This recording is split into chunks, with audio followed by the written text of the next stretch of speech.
were driving this 2005 Honda Pilot, and the steering just started becoming heavy and it progressively got worse. We checked the power steering fluid. You can see some in there, but it's definitely low. There should be more fluid. It's pretty far down there at the bottom. So we need to figure out what this problem is, diagnose it, because there's definitely something wrong with the power steering system. I'll go ahead and start the car. And I can feel the power steering is it's very heavy. It's not engaging really at all. And I kind of hear a noise whenever I turn it.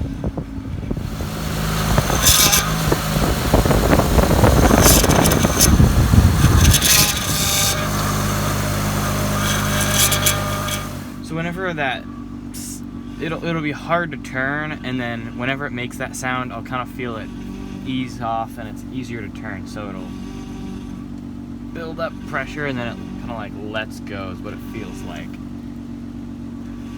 It's whenever we turn the steering wheel back and forth, it starts to kind of glob out of the reservoir through the cap. It's just pushing through.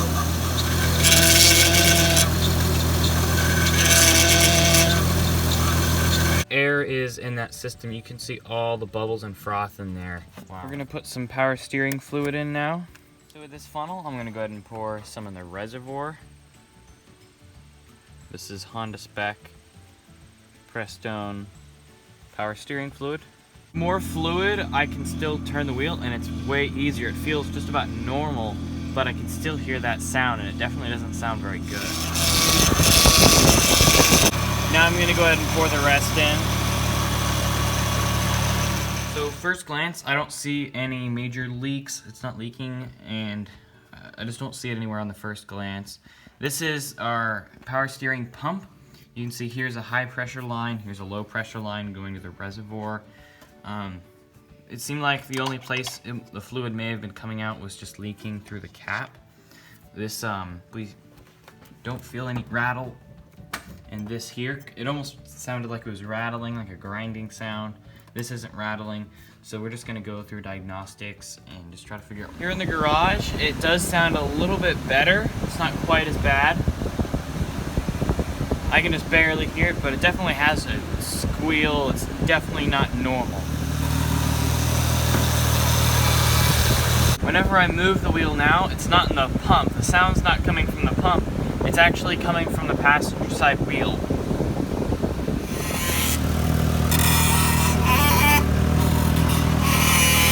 This dripping right here, this is oil, the power steering fluid. The stuff behind it, that's water from the air conditioner, but this is oil. I can feel that is absolutely oil. Down from that pool of oil, you can see there's a rusted outline right here. I can even see holes in it that the rust have rusted through. This line is just about as rusty as it can get.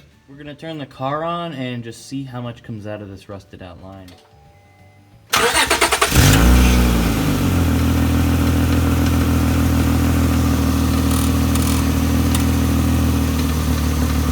So it's definitely a rusted out steel line, so we're gonna end up replacing that with some nickel copper line. This stuff is corrosion resistant and it'll never rust through again. I really think they should just install nickel copper from the factory. It's a little bit more expensive, but this car's at about almost exactly 100,000 miles, and we've had brake line rust out, and right after that, within a few months, transmission line rusted out.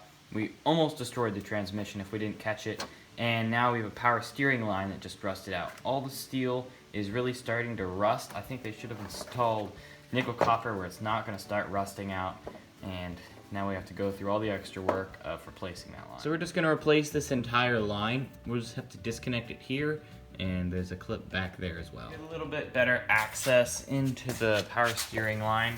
There's a bolt back here that I can access a lot easier when the wheel is off. It was just so hard to get whenever I was right here trying to reach way back. So I took the wheel off and it made it much easier. And I used our new Impact, and this thing is just great. Yeah, I mean, it has so much more power than the smaller one. The other end of the pipe, this is the one that I was really struggling to get off, and I still am. This thing is just, it's in an awkward position, but it's also a bolt that's just so rusted on here. I'm really struggling to get it off. We're just gonna snap this off and put a new one on. So that weird squeaking sound is coming right from this sway bar link. I can just feel the vibrations in it. I got this hose here ready to slide off. Alright, here it goes. This is definitely some dirty fluid that really was in need of changing. It looks like we have plenty of hose on here. There's slack up here, and we're just gonna cut the hose right here because this is really hard to get off. It'd be a lot easier just to cut it off, and then we can put our new line. I'm gonna go ahead and cut this hose. It's definitely tricky. There we go. There's one more clip holding it on right here. I may have to just pry this off with a screwdriver. And there we go. Here's the piece. You can see this piece is really not in very good shape. This here is the corner where it was rusting through, but you can see in other corners, like here and here, that was just about rusting out. I'm actually surprised it's not already leaking. Now we'll go ahead and replicate this line with some nickel copper. Working with this nickel copper, there's some techniques that you need to know whenever you're bending it. I'm just measuring out the size of this. I'm just gonna get the correct size. I'm remaking this power steering line. So it ends about right there. I'm gonna give it a little bit more slack. It doesn't have to be exact. All right, I'm gonna start replicating this where the bends are. So I'm just laying this out and trying to get it as close as I can. I'm using the end of this motor because it's pretty wide. We're not gonna crimp it with this, just to bend it in place. Now I have that part there.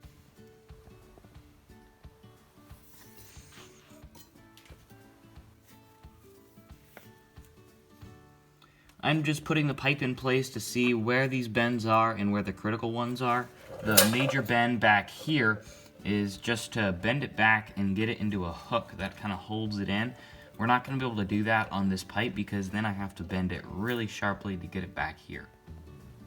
This looks like this is about the right shape. It looks like it'll go in the right amount of distance into this tube and into this tube over here. Now let's go ahead and slide these pipes into the hoses right there and over here on this end. We're gonna put these hose clamps on the tubes in replacement of the clamps that we took off. I could reuse the old one that was on here, but since I have a brand new one, I might as well put it on. Alright, so I have new clips on either end. There's a new clip over here and a new clip over here, like a hose clamp. These I have tightened down, and I also have the tube bended to where I was actually able to snap it back into this clamp here. So this is attached in there nice and firm. That's how I want it to be in there, and this is definitely looking a lot nicer than what it looked like. Coat some of the hose clamps in there with some Extend. This just neutralizes the rust, and it'll also prevent rust. So on these parts up here, these are brake parts. I did these a few months ago, and they're still in great shape. I can see the coating is still on there, and they're not rusting. These brake lines definitely like to rust. So I'm just gonna take like a paintbrush, get a bit of this on there, and dab it on the hose clamp. Alright, now making sure I have a good coat on the other one over here on the other side. So we got some power steering fluid from AutoZone. It's the AutoZone brand. It was about $6 a bottle, and it's 4 Hondas. So let's go ahead and fill up our power steering reservoir. So there is a min and max on the reservoir. So just hit the minimum. And I won't take it all the way to the max, just because I want to. It'll probably change with temperature degrees, so I'm just going to fill it up a little bit below the max. With the engine on, the steering might be a little stiff at first, but we're just kind of working the air out of the system and just working it through the whole system, because we just drained a lot of the fluid out whenever we changed that pipe.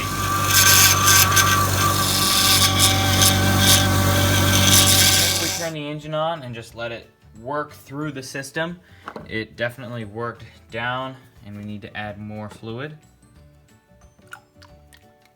The steering is definitely a lot lighter, but I can still hear the pump.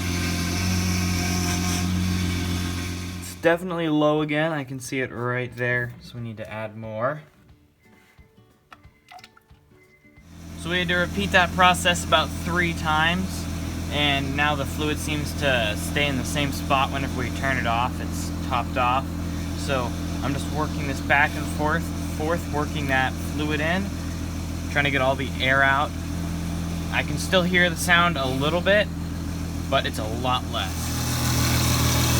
Now I'm just moving the steering wheel back and forth, and the only time it makes the sound is right at the end.